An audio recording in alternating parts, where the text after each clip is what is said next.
Have you ever worked with someone so arrogant, so entitled, that every day feels like surviving a nightmare? Well, I did.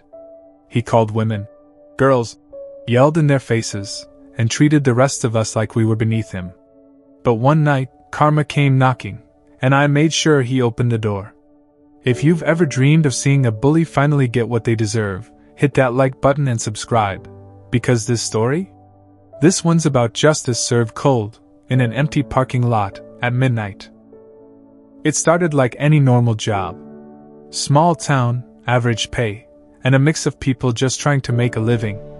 But among us was one man who made every single shift feel like a battlefield. Let's call him Ryan. Ryan was the kind of coworker that made your skin crawl the second he opened his mouth. Every woman in the building, from new hires to management, had stories about him.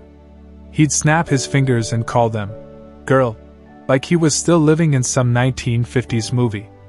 Hey girl, grab me that clipboard. Girl, don't make me ask twice. If they ignored him, he'd lose it, slamming doors, throwing tools, cursing loud enough for the whole floor to hear. Management knew. Oh, they definitely knew. But they were cowards, too afraid to fire him, too lazy to document his behavior. The rest of us did our best to protect each other. Especially the women. Whenever I saw him harassing someone, I stepped in. And he hated that. To him, I was the guy who couldn't mind his own business. Fine by me. It didn't take long to learn another one of his habits: manipulation. He didn't have a car, so he'd guilt people into giving him rides home. Every week, a new victim. One night, around midnight, we were the last 3 people in the building: me, Ryan, and our manager. I was tired. All I wanted was to get in my car, drive home, and forget the day ever happened. But of course, Ryan had other plans. Hey man, he said, swaggering up to me. Give me a ride home. No, sorry, I replied. I can't tonight.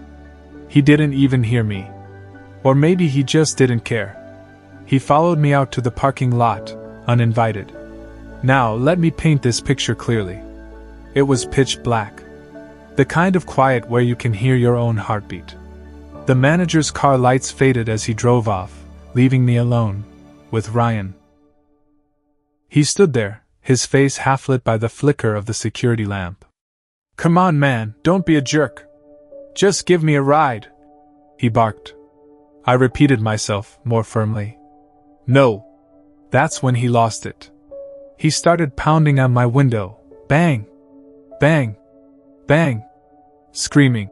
You better ****ing take me home. His breath fogged up the glass. His voice was pure rage. That was my breaking point.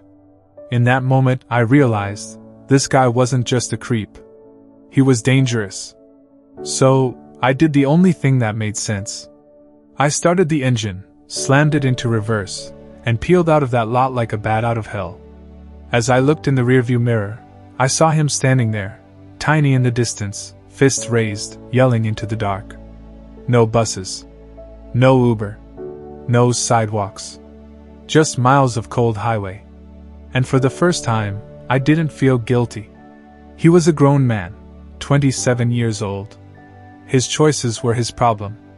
After that night, he never asked me, or anyone else, for a ride again. He didn't even look me in the eye. Fire the aftermath, karma strikes back. Months later, I was scrolling through social media when I saw something that stopped me cold. A viral video. Title: Crazy Road Rage Guy Fights on Highway. I clicked it, and my jaw dropped. There he was, Ryan, screaming, punching, and stumbling around traffic like a lunatic. Hundreds of cars honking, people yelling, phones recording, and Ryan, right in the middle, throwing punches at a random driver. He was identifiable. Full face. Legal name in the comments. I remember thinking, that's the guy who thought the world owed him everything. Even then, management didn't fire him.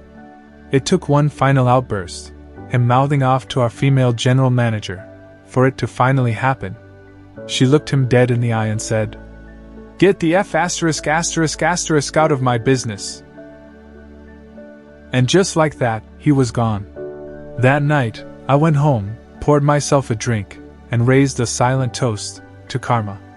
Because sometimes, the best revenge is just letting people destroy themselves.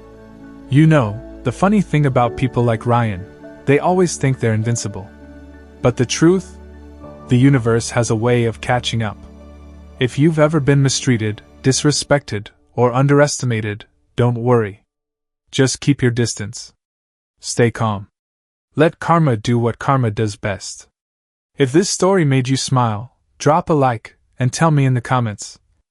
What's the most satisfying karma you've ever witnessed? And don't forget to subscribe for more real-life revenge stories, just like this one.